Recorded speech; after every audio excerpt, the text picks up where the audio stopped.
काम करता हो, चाहे शराब पीता हो, कुछ भी, लेकिन देखते हैं कि कमाई कितनी करता है। अगर 2-3 लाख रुपए महीना कोई लड़का कमा रहा है तो अगरचे उसमें लाख ऐब है, इंसान कहता है ठीक है ये सही है मेरी बेटी के लिए। लेकिन एक इंसान जिसकी इतनी ऊंची सैलरी नहीं है, इतनी ज्यादा सैलरी नहीं है, मजदूरी करता है लेकिन नमाजी है, परहेजगार है, अच्छा है, नेक है, वहां इंसान अपनी बेटी देना नहीं चाहता। अरे ये तो कमाता नहीं है। मियाँ बीबी के झगड़े की मेन वजह पता है क्या बनती है?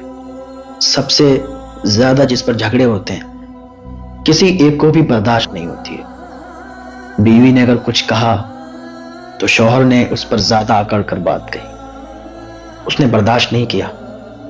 शौहर ने अगर कोई बात कही तो बीवी उस पर ज्यादा से ज्यादा अकड़ कर बात करेगी और यहीं से मामला बिगड़ जाता है, यहीं से बात बिगड़ जाती है और चलती चलती चलती चलती तलाक तक नौबत आ जाती है। बहुत से फोन मेरे पास आते हैं, हजरत वो गुस्से में तलाक हो गई, गुस्से में तलाक दे दी। भाई गुस्से में ही तलाक होती है, कोई प्यार मोहब्बत में नहीं कहता है मेरी शरीक हयात मैंने आपको तलाक दी आप चाहिए, नहीं होता ना ऐसा, गुस्सा होता है। क्यों होता है गुस्सा? या तो बीवी की तरफ से या शौहर की तरफ से बात खराब हुई, बात बिगड़ी और दोनों गुस्से में आ गए। जब दोनों गुस्से में आए तो फिर और बात बिगड़ी, क्योंकि बर्दाश्त किसी को नहीं है, ना बीवी को ना शौहर को। जब बर्दाश्त नहीं है तो फिर बात बिगड़ गई और जब बात बिगड़ी तो शौहर ने सबसे पहले, आजकल ये चल रहा है ना, कुछ भी नहीं कहा, सबसे पहले जा मैंने तुझे छोड़ दिया, जा मैंने तुझे तलाक दे दी, जा देख तो क्या कर लेगी। इस तरीके के जुमले इस्तेमाल करती है, लेकिन ये समझते नहीं है कि ये बात पहुंचेगी कहां तक, ये इसकी इंतहा कहां पर होगी, ये बात चलती चलती जा कहां रही है, ये दोनों में से एक को समझने की कोशिश नहीं करते। अगर बात यही हो कि अगर शौहर को गुस्सा आ गया, उसने 2 बातें सुना दी, बीवी खामोश रहे, कभी बात नहीं बिगड़ेगी। अगर बीवी को कभी गुस्सा आ गया, उसने कोई बात कह दी, शौहर को भी चाहिए कि वो बर्दाश्त कर ले।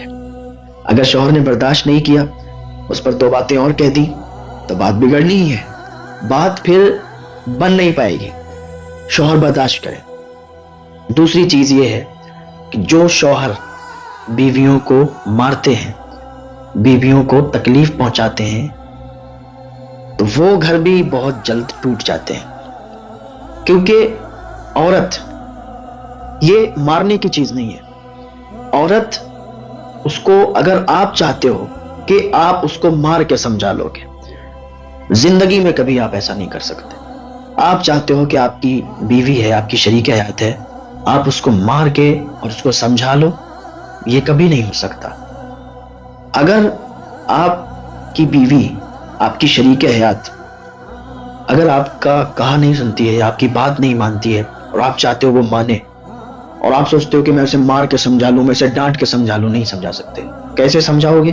उसे प्यार और मोहब्बत से समझाओ, उससे पूछो कि उसकी जरूरतें क्या हैं, वो क्या चाहती है।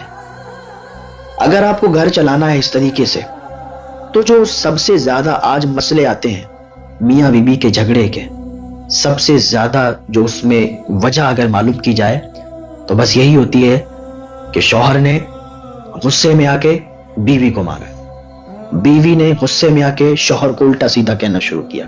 न जाने कितने ऐसे फोन और मैसेज आते हैं कि नई नई शादी हुई, जहेज की डिमांड की गई, हमारे घर वालों ने जहेज का इंतजाम नहीं कर पाया, पूरा जो उनकी डिमांड थी उस डिमांड पर हम लोग खरे नहीं उतरे, तो ये लोग हमें परेशान करते हैं, हमारा शौहर हमें परेशान करता है, हमारी सास हमें ताना मारती है, हमारे जो घर वाले हैं वो ताने मारते हैं। इस तरीके की बहुत से मैसेज, बहुत से फोन। ये मसले क्यों शुरू होते हैं?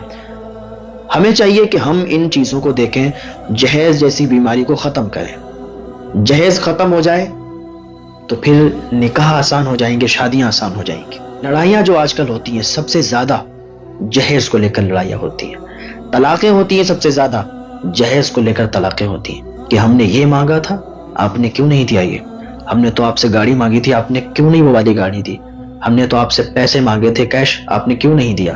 तो इस तरीके की डिमांडें कर कर के ससुराल वालों को परेशान करते हैं। अब यहाँ पर एक बात और है, जहाँ लड़के वाले ये देखते हैं कि लड़की कितना जहेज ला रही है, لڑکی جہیز لائے گی یا نہیں لائے گی، ڈیمانڈیں کرتے ہیں۔ وہیں پر کچھ لوگ ایسے بھی پائے جاتے ہیں لڑکی والے جو یہ دیکھتے ہیں کہ لڑکا کیا کرتا ہے، لڑکا 1 لاکھ 2 لاکھ کماتا ہے یا نہیں کماتا ہے، لڑکے کی اچھی جاب ہے یا نہیں ہے۔ اگر لڑکے کی اچھی جاب نہیں ہے تو شادی نہیں کریں گے، اگر لڑکا اچھا کماتا نہیں ہے تو شادی نہیں کریں گے، اگر لڑکا تھوڑے بہت پیسے کماتا ہے تو شادی نہیں کریں گے، چاہے وہ لاکھ اچھا ہو، نمازی ہو، پرہیزگار ہو۔ ہمارے معاشرے کا یہ حال ہے، جہاں لڑکے والوں کی غلطی ہے وہاں لڑکی والوں کی بھی غلطی ہے، کچھ نہ کچھ لڑکی والے بھی غلط کر رہے ہیں۔ وہ ایسا لڑکا تلاش کرتے ہیں، لڑکا کچھ بھی کرتا ہو، نماز نہ پڑھتا ہو، روزہ نہ رکھتا ہو، زکوٰۃ نہ دیتا ہو، کتنے بھی برے کام کرتا ہو، چاہے شراب پیتا ہو، کچھ بھی، لیکن دیکھتے ہیں کہ کمائی کتنی کرتا ہے۔ اگر 2-3 لاکھ روپے مہینہ کوئی لڑکا کما رہا ہے تو اگرچہ اس میں لاکھ عیب ہے، انسان کہتا ہے ٹھیک ہے یہ صحیح ہے میری بیٹی کے لیے۔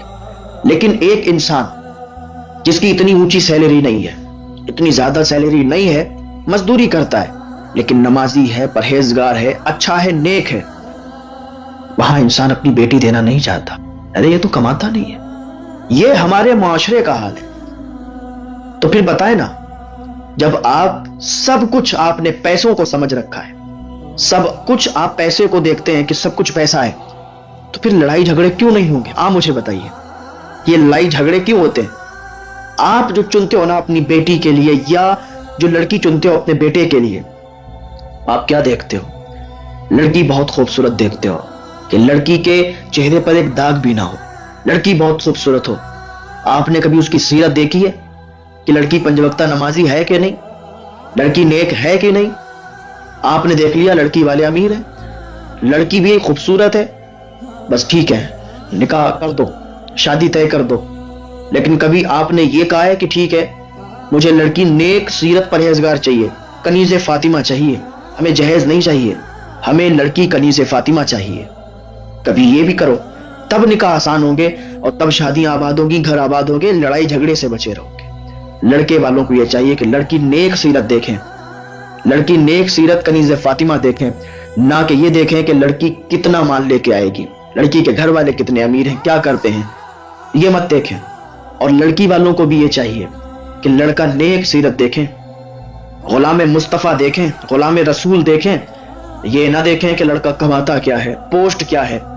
ارے بھائی، جب انسان آپ کی بیٹی لائے گا، نکاح کرے گا، اس کی ذمہ داری ہوگی آپ کی بیٹی کو خوش رکھنے کی۔ جب یہ بات ہو جائے گی تو پھر یہ لڑائی جھگڑے خود بخود ختم ہو جائیں گے۔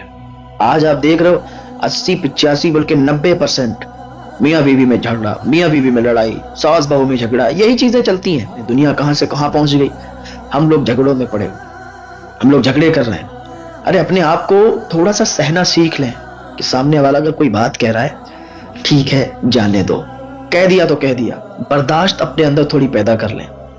پھر دیکھیں آپ، اگر آپ برداشت کرنا سیکھ جائیں گے نا، یہ جھگڑے، یہ لڑائیاں، یہ سب ختم ہو جائیں گی۔ اگر آپ کے اندر برداشت آ گئی، سمجھو کہ آپ نے ساری چیزوں کو حاصل کر لیا، سارے لوگوں کا دل جیت لیا آپ نے۔ تو آپ یہ اپنے اندر پیدا کریں۔ اللہ تعالی ہم سب کو سلامت رکھے، لڑائی جھگڑوں سے ہم سب کو محفوظ رکھے۔ دعا کیا کریں آپ لوگ، نمازوں کی پابندی کیا کریں۔ جو شادیاں اس طریقے سے ہوتی ہیں جن میں حضور کا ذکر ہوتا ہے، وہ شادیاں آباد رہتی ہیں۔ جن میں میلاد مصطفیٰ، ذکر مصطفیٰ، یہ چیزیں ہوا کرتی ہیں، وہ شادیاں آباد ہوا کرتی ہیں۔ لیکن جس میں ڈی جے، باجے، گانے، یہ چیزیں آتی ہیں، انہی شادیوں میں سب سے زیادہ شیطان کی کرتوت ہوتی ہے، اور وہی شادیاں ہمیشہ ٹوٹا کرتی ہیں۔ جن شادیوں میں یہ ڈی جے، باجے، گاجے یہ سب رہتے ہیں نا، وہی سب سے زیادہ لڑائی جھگڑے کا سبب بنتی ہے۔